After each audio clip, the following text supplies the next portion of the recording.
আসসালামু আলাইকুম রহমতুল্লাহ। আপনারা হয়তো অনেকেই জানেন যে আমার ঘাসের জমির পাশে আমি একটু জায়গা বৃদ্ধি করেছিলাম। তো সে আপনার ওই জায়গাটাতে মাটি কাটা থেকে শুরু করে মাটি ভরাট করে রাখা পর্যন্ত আপনাদের মাঝে সব কিছু ভিডিওর মাধ্যমে শেয়ার করেছি। তো কয়েকদিন আগে এই জায়গাটা সমান করে রাখছিলাম। এখন এই জায়গাটাতে কাটিং লাগাইতেছি, এই যে ঘাসের কাটিং। তো দেখেন কীভাবে ঘাসের কাটিংগুলো লাগাইতেছি।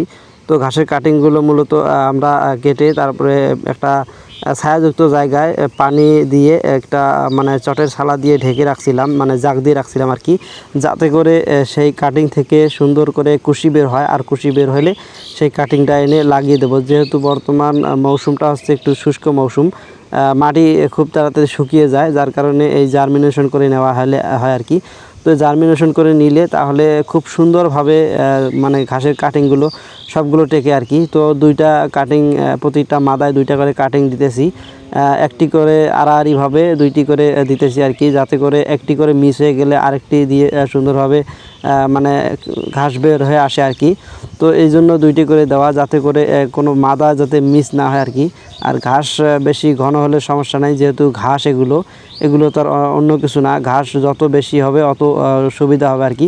তারপরেও প্রতিটা মানে কাটিংয়ের মানে পাশ রাখছি আমি প্রায় 1 হাতের মতো, যাতে করে ঘাসটা যাতে বড় হলে ঘাসটা যাতে বৃদ্ধি হতে সুযোগ মানে একটা জায়গা পায় আর কি। এই জন্য আর কি এইভাবে 1 হাতের মতো করে রাখছি আর কি। কারণ একটা ঘাস যখন থোপে পরিণত হয় তখন মোটামুটি ভালো একটা জায়গা লাগে আর কি। ওই যে দেখেন আমার পেছনে যে দেখতেছেন ঘাসের যে জমিটা, এটা আমাদের পুরানা ঘাসের জমি।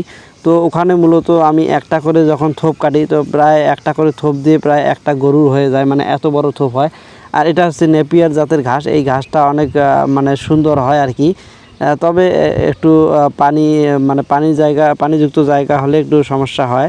তো মোটামুটি এইভাবে লাগাই দিতেছি, আর আশা করা যায় প্রত্যেকটা কাটিংয়ে মিস হবে না আর কি। আর এর আগে আমাকে অনেকেই জিজ্ঞেস করেছিল যে আসলে ভাই কীভাবে কাটিং লাগানো হয় আর কি।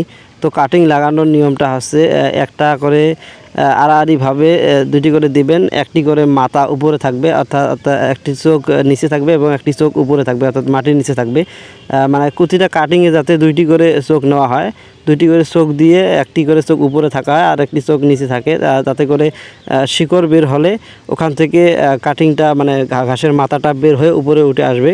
তাতে করে মনে করেন আপনার যে উপরের যে অংশটা থাকবে সেখান থেকে শিকড় নিচের দিকে চলে যাবে এবং ঘাসের কাটিং থেকে সুন্দর একটা জার্মিনেশন পাওয়া যাবে। তো মোটামুটি মাশাআল্লাহ এইভাবে আমি আমার এই জায়গাটা সম্পূর্ণ লাগানো শেষ করে দিয়েছি। তো সবাই আমাদের জন্য দোয়া করবেন, আল্লাহ তাআলা যেন আমাদের কাজে এবং আমাদের খামারের গরুগুলোকে যেন সবসময় সুস্থতা দান করে। আর গরু পালন করতে গেলে ঘাসের চাষের বিকল্প নাই। তো সবাই ভালো থাকবেন, সুস্থ থাকবেন এবং আমাদের জন্য দোয়া করবেন। আল্লাহ হাফেজ।